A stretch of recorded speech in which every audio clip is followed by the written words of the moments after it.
اور میں اکثر اس بات کے اوپر بڑا دکھی ہوتا ہوں کہ اگر آپ ڈر رہے ہوں کسی مسلمان کو قرآن کی آیت پیش کرتے ہوئے تو ایک لمحے کے لیے سوچیں کہ وہ شخص مسلمان ہے بھی یا کہ نہیں، کہ جس کو آپ ڈرے کہ میں نے ابھی اگر اسے قرآن کی آیت پڑھ کے سنائی نا تو مجھ پہ فوراً گستاخی کا فتویٰ لگا دے گا۔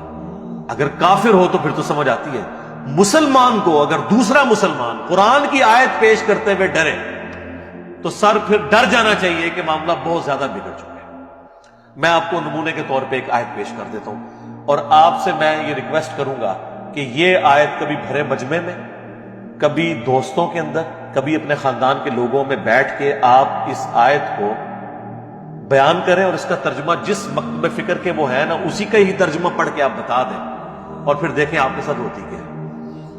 حالانکہ قرآن کی آیت ہے، ترجمہ بھی ان کے اپنے علماء نے کیا ہوا، خواہ احمد بریلوی صاحب کا ترجمہ اٹھا لیں، اشرفی تھانوی صاحب کا اٹھا لیں، جونا گڑھی صاحب کا اٹھا لیں، فتح محمد جلندری کا اٹھا لیں، سید فرمان علی شاہ کا اٹھا لیں، میں نے سارے فرقوں کے علماء کے نام لے دیے۔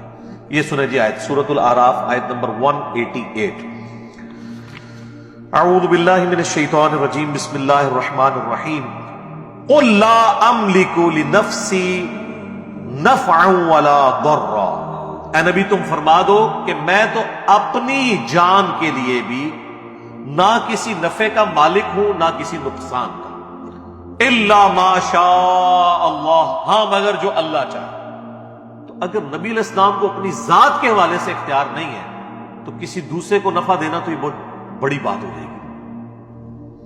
اور ابھی یہ بات کنکلوڈ نہیں ہوئی، یہ آیت اس میں آگے چل رہی ہے۔ وَلَوْ كُنْتُ أَعْلَمُ الْغَيْبِ، اور اگر میں خود غیب جان لیتا ہوتا، جس طرح کہ ہمارے بریلویوں کا یہ عقیدہ ہے، جب ہم انہیں یہ بات کرتے ہیں تو وہ آگے سے لڑتے ہیں، نہیں نہیں ہم تو کہتے ہیں اللہ بتاتا ہے، نہیں نہیں یہ مسئلہ نہیں ہے۔ آپ یہ کہتے ہیں کہ اللہ تعالیٰ نے یک مشت سارا علم دے دیا ہوا ہے، اب نبی علیہ السلام کو اللہ کو کنسلٹ کرنے کی ضرورت نہیں، وہ خود ہی حاصل کر لیتے ہیں۔ یہ نہیں ہم کہہ رہے ہوتے کہ آپ یہ کہہ رہے ہیں کہ وہ اللہ کی مدد کے بغیر حاصل کیا، نہیں، آپ کہتے ہیں سب کچھ مل گیا۔ یقین نہ ہے تو آپ اعلیٰ حضرت کا ترجمہ پڑھ لیں، الرحمن علم القرآن خلق الانسان علمہ البیان، اس کا ترجمہ انہوں نے کیا ہے کہ اللہ تعالیٰ نے انسانیت کی جان محمد صلی اللہ علیہ وآلہ وسلم کو پیدا کیا اور ما کانا و ما یکون کا علم انہیں سکھا دیا۔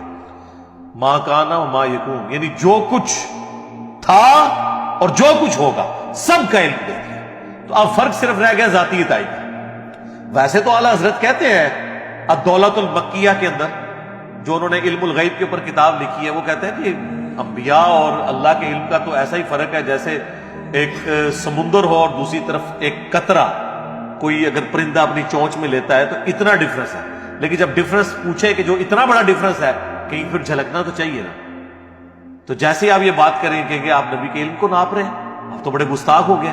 ناپا تو آپ نے خود ہے، آپ نے کہا کہ سمندر اور قطرے کا فرق ہے، تو کوئی ہمیں موٹا سا فرق بتا دینا تو فوراً گستاخی کا فتویٰ لگائیں گے۔ اور یہاں پہ اللہ تعالیٰ کیا فرما رہا ہے؟ اے نبی تم فرماؤ اگر میں خود غیب جان لیتا ہوتا، یعنی میرے پاس یہ کمپیٹنسی ہوتی، یہ کوئی کمپیٹنسی نہیں ہے۔ جس طرح عورت کو یہ اختیار نہیں ہے کہ وہ اپنا دودھ اتار سکے جب تک وہ دوائی استعمال نہ کرے یا نیچرل اس کی پریگنینسی نہ ہو جائے، اپنے اختیار میں نہیں ہے اس کے۔ اسی طریقے سے کسی پیغمبر کے اختیار میں نہیں یہ چیز ہوتی کہ اسے کوئی غیبی خبر پتہ چل جائے جب تک اللہ تعالیٰ اس پہ ظاہر نہ کرتے۔ یہ کوئی کمپیٹنسی نہیں ہے جو آپ سیکھ لیں گے اور پھر آپ جب چاہیں فارمولہ لگائیں اور ان کو آگے رزلٹ نکلائیں، نہیں۔ اگر تم فرماؤ میں غیب جان لیتا ہوتا لَاسْتَكْثَرْتُ مِنَ الْخَيْرِ، تو میں تو بہت خیر کثیر جمع کر لیتا، وَمَا مَسَّنِيَ السُّوءُ، اور مجھے کبھی کوئی تکلیف بھی نہ پہنچتی۔ یعنی اگر مجھے مستقبل کا خود پتا ہوتا تو مجھے تکلیف ہی نہ پہنچتی۔ بالکل نیچرل چیز ہے، اگر ایک شخص کو یہ پتا چل جائے کہ میں یہاں سے نکلوں گا اور فلاں روڈ اتنے بج کے اتنے منٹ پہ کراس کروں گا تو ایک ٹریلا مجھے نیچے دے دے گا، تو وہ تو نکلے گا نہیں، اپنا راستہ بدل لے گا۔ واقعی جس کو غیب کا علم ہو جائے تو اس سے تو کبھی بھی کوئی تکلیف نہیں پہنچ سکتی۔ اور یہ نبی علیہ السلام کے حوالے سے بات ہو رہی ہے، بابے کدھر، بابے کدھر، ہائے ہائے۔ اے نبی تم فرماؤ اگر غیب میں خود جان لیتا تو میں بہت سا خیر کثیر جمع کر لیتا، مجھے کبھی کوئی برائی نہ پہنچتی، مجھے کوئی تکلیف نہ آتی کبھی۔ ان انا الا نذیر و بشیر، میں تو نہیں ہوں مگر ڈر سنانے والا آخرت کا اور خوشخبری دینے والا جنت کی، لقوم یؤمنون، ان لوگوں کے لیے جو بات ماننا چاہیں. ویسے عموماً ترجمہ کر دیتے ہیں ایمان لانے والوں کے لیے، اصل میں اس کا ترجمہ یہ بنتا ہے جو بات ماننا چاہیں. ایمان والے وہی ہوتے ہیں جو بات مان لیں، اور جو نہ ماننا چاہیں ان کے لیے قرآن میں کوئی ہدایت نہیں. سر یہ آیت آپ صرف ترجمہ اس کا پڑھ کے بتا دیں کسی مجلس کے اندر، اور 295C سے آپ ذرا بچ کے بتائیں مجھے. تو سر جس ملک میں، جس قوم کے سامنے، جس امت کے سامنے آپ اس امت کے پیغمبر کی کتاب کی ایک آیت نہ پیش کر سکیں تو سمجھ لیں کہ اس امت نے ابھی تک پیغمبر کو پیغمبر نہیں مانا، جیسا کہ ماننے کا حق ہے. اللہم لا تجعلنا منہم. رضیت باللہ ربا وبالاسلام دینا وبمحمد نبیا ورسولا. آمین صلی اللہ علیہ وآلہ وسلم.